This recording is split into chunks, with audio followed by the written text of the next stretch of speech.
Além da palavra de Deus, de outras fontes de consulta, esse já tenho mostrado, é o livro que tenho usado para as nossas exposições na vida de Moisés. Charles Swindoll, Moisés, um homem dedicado e generoso.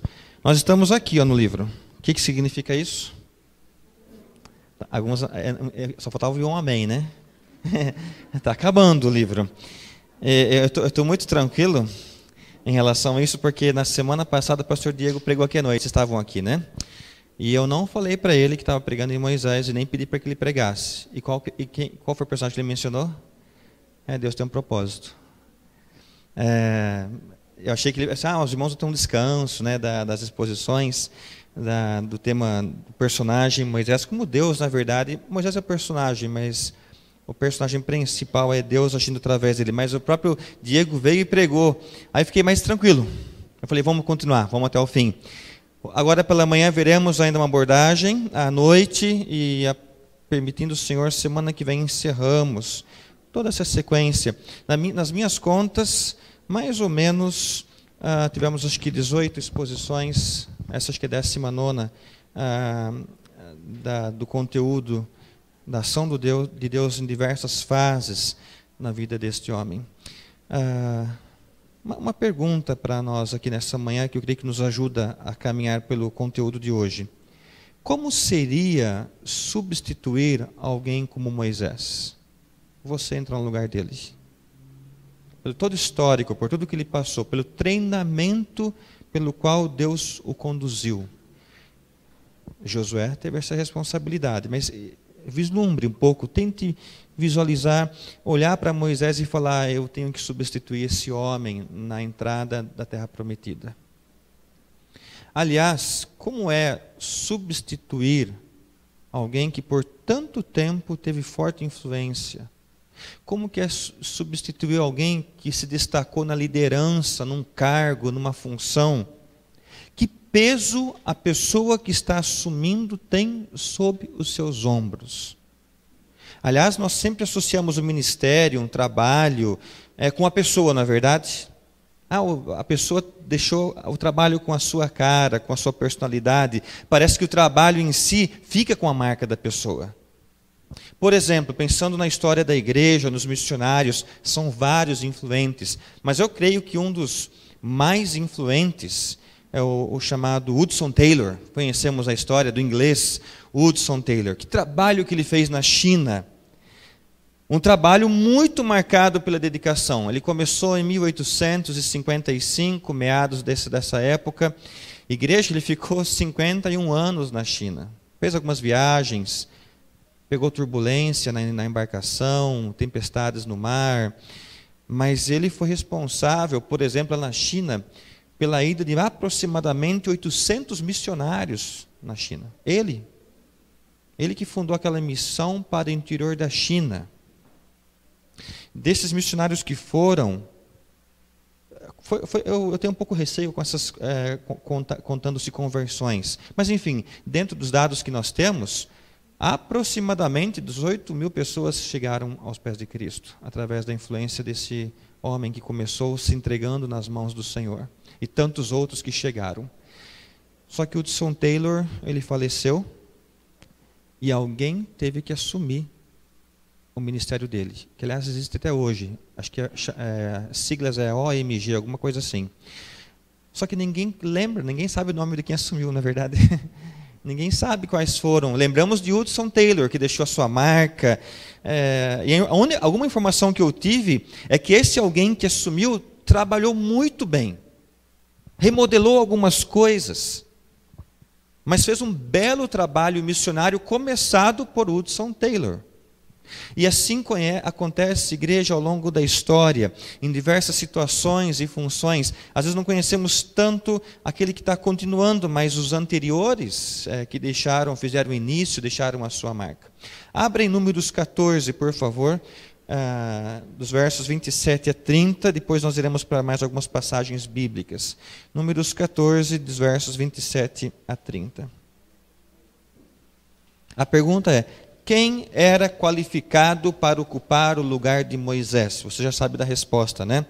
Quem era qualificado para ocupar o lugar de Moisés? Números 14, de 27 a 30. O 26 também, vai, vamos ler o 26. Depois disso, o Senhor falou a Moisés e Arão: até quando sofrerei com esta comunidade perversa que murmura contra mim? Os irmãos notaram, só uma pausa aqui, que as murmurações não atingiam Moisés e Arão. As nossas murmurações atingem primeiramente, como quando Jesus estava com Saulo, quando Saulo a caminho de Damasco, qual foi a frase? Saulo, Saulo, por que persegues os irmãos? Não, porque me persegues. Nós temos que tomar um pouco cuidado com isso. As nossas murmurações atingem ao Senhor. Tenho ouvido as murmurações dos israelitas contra mim. Verso 28. Dize-lhes: pela minha vida, diz o Senhor, certamente vos farei conforme o que pedistes. Vossos cadáveres cairão neste deserto. Nenhum de todos vós que fostes contados, segundo o vosso recenseamento, de 20 anos para cima, contra mim murmurou. Assim, nenhum de vós entrará na terra, a respeito da qual jurei que vos faria habitar nela, salvo Calebe, filho de Jefoné, e Josué, filho de Num. Quem era qualificado para ocupar o lugar de Moisés? Só 2 homens, que temos aqui relatados, possuíam as credenciais necessárias. Só 2 líderes haviam tido anos de treinamento junto a Moisés e observado a mão grandiosa de Deus na vida do povo, Josué e Calebe. Aparece aqui na palavra do Senhor. E a pergunta sua é, talvez minha, por que não Calebe, pastor? Por que Josué? Qual foi o critério? Igreja, talvez, dá uma olhadinha lá em Números 11, verso 28, talvez aí nós tenhamos uma resposta. 11, 28, Números 11, 28. Então Josué, filho de Num, auxiliar de Moisés desde a juventude. Eu tenho comigo que essa frase é bem decisiva nesse sentido. Como está na Bíblia dos irmãos? É assim mesmo? É auxiliar, como? Isso, auxiliar de Moisés desde a juventude. Alguém tem tradução diferente? Servidor. É boa essa tradução. Servidor, auxiliar. Igreja, não há dúvida que Calebe era piedoso, não há dúvida que Calebe era também corajoso, e tanto quanto Josué era qualificado, mas ele não foi preparado e ensinado por Moisés como Josué foi. Aprove a palavra colocar que Josué andava junto, auxiliar, como alguém que está ao lado. Talvez Calebe em alguma outra função um pouco mais distante, mas dá-nos a entender que Josué andou mais próximo de Moisés. Estava lá acompanhando as ações, as decisões, enfim. Teve alguma justificativa nesse sentido, alguém que acompanhou de uma forma mais intensa. Vamos lá para Números 27 agora. Vamos caminhando pela nossa história.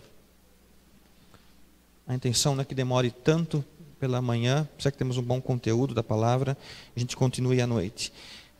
Números 27, agora vamos, depois desse passamento de cargo, Josué sendo escolhido, algumas coisas acontecem. Números 27, versos 12 e 13. Alguém encontrou, por favor, pode ler a palavra, Números 27, versículos 12 e 13. Quando você lê esses versículos, o que o seu coração assim mais pecaminoso, carnal pensa, né? Mas, pastor, Deus não disse que Moisés não iria entrar. Não, ele não entrou na terra. Então quer dizer que Deus leva para o alto de um monte e conduz ele para ele olhar aquilo que ele não vai usufruir. Igreja. Está acontecendo aqui. Talvez a gente olhe para esse texto e tente dizer assim, quanta crueldade. Moisés não entrou na terra e Deus ainda dá ordem para ele subir no monte e contemplar a terra no qual ele vai entrar. Talvez se comparasse, eu quero falar uma linguagem aqui para os adolescentes, para os jovens aí, um jovem, por exemplo, gosta muito de uma moça e Deus fala assim, olhe para ela hoje que amanhã ela casa com outro. É difícil, né? Agora igreja, nós precisamos aprender algo. Deus não é brincalhão e Deus não é cruel com ninguém. Não. Também nós não encontramos nos relatos bíblicos um Moisés mergulhado na autopiedade, na autocomiseração, ou naquela coitadice, dizendo a Deus: por que o Senhor fez isso comigo? Nós não encontramos uma única linha, Moisés reclamando de alguma direção do Senhor, inclusive nesse sentido. Não, igreja, Deus não estava provocando Moisés. Vamos descansar a nossa mente, os nossos olhos e coração nisso. Deus não estava provocando Moisés, mas abençoando esse homem. Nesse momento, quando ele fala a Moisés, sobe e contempla, Deus estava mostrando a Moisés que ele cumpre a sua palavra. É isso, a fidelidade dele. 40 anos antes do que Deus disse a Moisés: vou levar esse povo à terra prometida. Moisés sobe no monte e fala... Moisés sobe no monte e Deus fala: Moisés, chegou, o povo vai entrar. O que ele disse tanto tempo atrás. E no alto daquele monte, na região que fazia fronteira, então Deus mostrou a Moisés que estava cumprindo. Talvez como se Deus dissesse: Moisés, você perdeu o direito de entrar na terra que me pertencia, e você fez isso publicamente. Você transferiu a minha glória para você mesmo. Lembra bater na rocha? Era para falar a rocha, você bateu na rocha. Eu não posso deixar um homem assim fazer o povo entrar na terra. Mas eu quero que você veja que cumpro a minha palavra. Esse é o Deus que estava se revelando a Moisés, inclusive naquele momento. Igreja, só um detalhe aqui. Canaã ainda precisava ser conquistada. Não vamos deixar isso fugir da nossa mente. Canaã reservava inimigos ferozes. Os cananeus, em regra, eram um povo ímpio, um povo mau. Aliás, é interessante que alguns estudos arqueológicos, históricos, descobertas arqueológicas, mostram que a pornografia provavelmente teve o seu grande início em Canaã. Sim. Assim como a perversão sexual em grande escala. Provavelmente descobertas arqueológicas mostram que isso tenha vindo daquela região. Moisés também sabia que, para preservar o povo de uma derrota militar e até espiritual, eles precisavam de um líder forte e um líder inflexível. Deus levanta Josué porque Deus é o Deus da história e sabe o que está fazendo. Por isso, Moisés, nos seus últimos instantes como líder, e eu acho isso é lindo, igreja, fantástico, ainda mostrou porque ele foi o grande líder do povo de Israel. Dá uma olhada em Números 27, dos versos 15 a 17. Alguém leia, por favor. Veja a postura de Moisés. Talvez lá em cima do monte, eu e você iríamos murmurar, iríamos reclamar, está bem depressivos, tristes, olhando para algo qual eu não vou possuir. Qual que era a postura de Moisés? Quem encontrou, leia, por favor, Números 27, dos versos 15 a 17.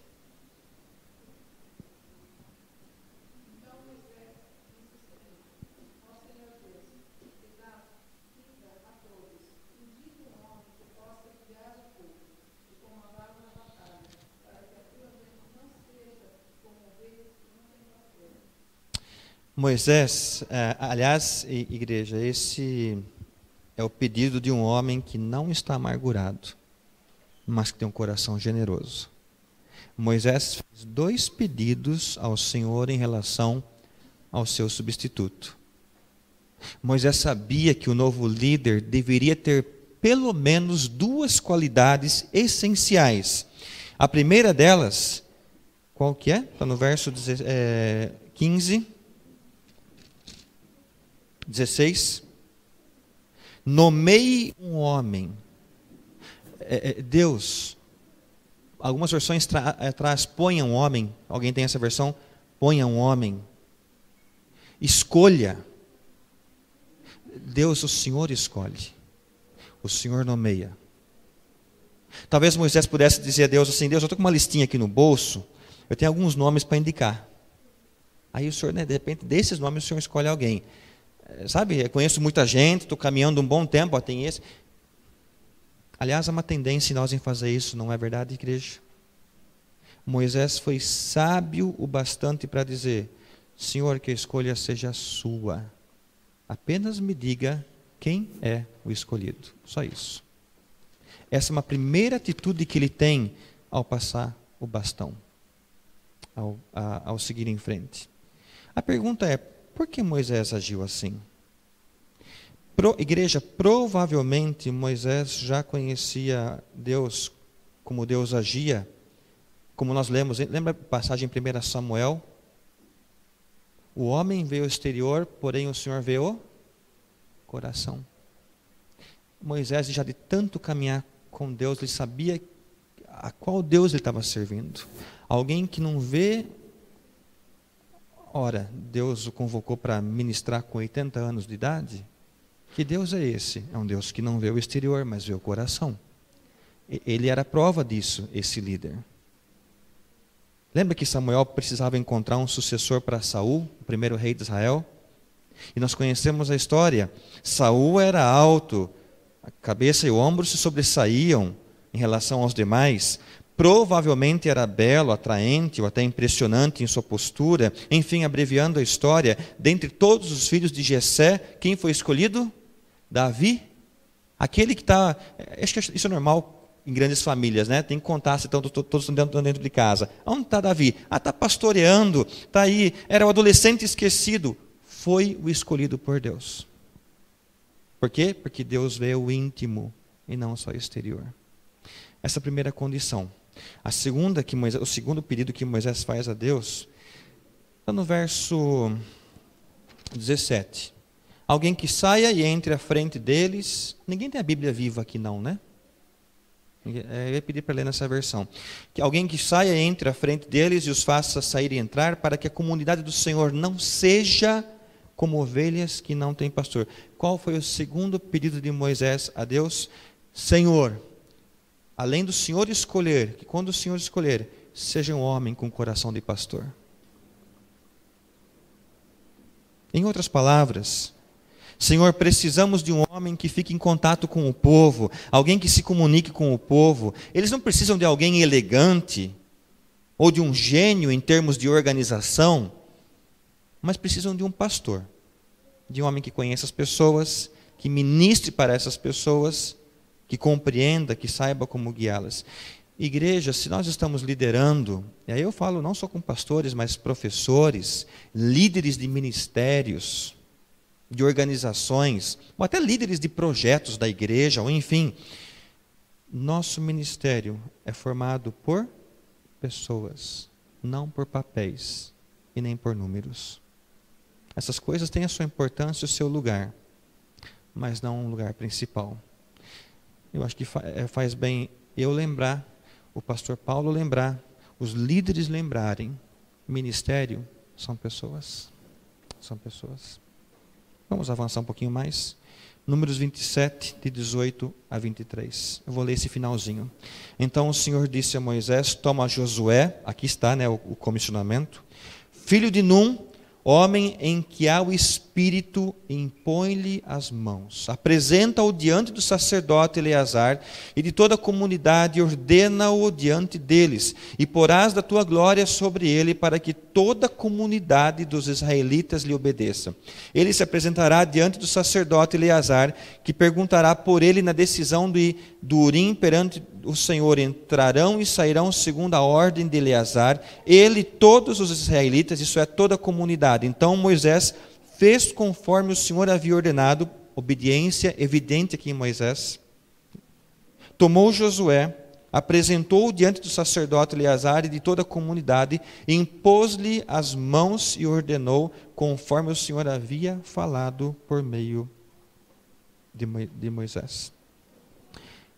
Por que a pergunta para nós aí para o texto, por que Deus mandou Moisés impor as mãos sobre Josué? Igreja, nos tempos bíblicos, essa imposição de mãos conferia autoridade ao que era comissionado. A prática era uma imagem, diríamos assim, de ordenação. Ligava a liderança do atual para o outro. Ligava a liderança de uma geração para outra geração. Esse rito, esse costume, esse hábito aqui que nós lemos, ele não transmite força física. Mas sabe o que acontece aqui? Há uma conexão espiritual de transmissão de autoridade. E Moisés faz perante a comunidade isso, para que eles entendam que o que está chegando é o novo líder. É como se dissesse: Moisés, torne público que você apoia esse homem chamado Josué. Faça isso publicamente, que você o apoie. Igreja, eu creio que isso é um bom exemplo para nós. Aliás, o pastor Kio saiu, mas eu lembrei dele quando li essa passagem, preparando o Guilherme lá, né, ajudando, orientando. Eu lembrei algumas vezes desse preparo e tornar público o apoio ao que está chegando. Eu creio, igreja, que esse é um bom exemplo para nós em qualquer tipo de liderança na igreja. Se nós trabalhamos para o Senhor e não para nós mesmos, aplauda a chegada do sucessor e não fique no caminho. Deixe que Deus ministre e trabalhe de uma forma esplêndida que só Ele sabe fazer. Eu sei que às vezes não é tão simples, mas apoie o sucessor de coração e alma. Nós podemos apoiar verbalmente, em particular ou em público. Mas a palavra ensina aqui que Moisés, ao impor as mãos, conferiu autoridade, conforme Deus estava ordenando. Igreja, eu queria concluir a mensagem nessa manhã, compartilhando lições que Deus deixa para nós em nossas transições. Primeira lição, tem apenas uma linha para facilitar. Por favor, vamos ler juntos? Quando Deus retira, Ele substitui. Igreja, uma frase que eu peguei do livro do Charles Swindoll: quando um homem de Deus morre, nada de Deus morre. Isso tem que ficar gravado em nossa mente. Quando um homem de Deus morre, nada de Deus morre. Quando Deus estende a mão, Ele colhe uma flor, Ele cultiva outra. Quando Ele retira uma planta, já tem outra planta pronta para desabrochar. Essa é a mão do Senhor em relação à obra dEle. A apreensão, há uma expectativa, é humana, não da parte do Senhor. Segunda lição que nós temos nesta manhã. Vamos ler juntos? Quando Deus indica, Ele aprova. Sempre que Deus assume o controle, Ele abençoa. E Deus aprova quando buscamos o seu conselho para a substituição. Josué era a escolha de Deus e a bênção veio com a indicação. Aliás, me permitam, igreja, 2 erros às vezes que uma igreja podemos cometer numa indicação. Primeiro, a gente tenta encontrar alguém que era igual ao anterior. Pode acontecer isso? Pode. Vamos encontrar alguém que seja das características de outro que estava assim dando certo, enfim, funcionando. Um segundo erro que nós podemos cometer, talvez em pânico, pegar o primeiro que aparece. Não, tem que ser a melhor escolha. Sempre é a escolha de Deus. A melhor escolha. Sempre é do Senhor. Por último. Vamos lá? Quando Deus apoia, o líder tem sucesso. Aliás, quando Deus... Eu até mudaria um pouquinho talvez ali. Quando Deus recebe o controle de um ministério, de uma organização, até de uma sala de aula, fracasso é algo inexistente. É duro um pouco ler isso às vezes, entender isso. Sabe, às vezes nós precisamos avaliar se os fracassos, ou se as coisas não foram tão bem assim, se não está ligado ao fato de eu querer segurar tudo com as minhas mãos. Achando que há uma boa aula, uma boa liderança, uma boa administração, depende só de mim. Deus vai mostrar que se depender da gente vai ser um fracasso. Vai ser fraco. Isso não quer dizer que nós não vamos ter dias de vacas magras ou problemas. Não é essa a abordagem. A abordagem é Deus estar no controle de um ministério. Deus. Igreja, para finalizar. Olhando de uma forma panorâmica para tudo isso. Não é bom pertencer ao Deus de cada detalhe? É especial. Que bênção nós temos de pertencer a esse Deus de cada detalhe das nossas vidas. Eu queria ler um trechinho do livro aqui no final. Um parágrafo, fique atento. Se você for o Josué de Deus, não precisa preocupar-se com a possibilidade de ser esquecido. Não precisa preocupar-se com a ideia de que a sombra do seu sucessor possa ofuscar você, ou aí ele fala eclipsar o seu ministério nos anos por vir. De fato, não precisa preocupar-se com nada. Se for o Josué de Deus, está exatamente onde deve estar. Lembre-se de que Deus é soberano, Ele tem tudo sob controle. Fará a própria vontade, no próprio tempo, para a própria glória, e isso inclui sua vida, sua posição e seu futuro. Preocupar-se com qualquer uma dessas coisas é desperdício. Ele tem todos os detalhes cobertos, todos. E aí tem uma frase final. Pense nisso deste modo. Não é possível que Deus seja quase soberano. Não é possível que o Deus que nós cremos seja quase soberano. Por quê? Porque Ele é soberano. Amém, igreja? Vamos orar. Feche os seus olhos.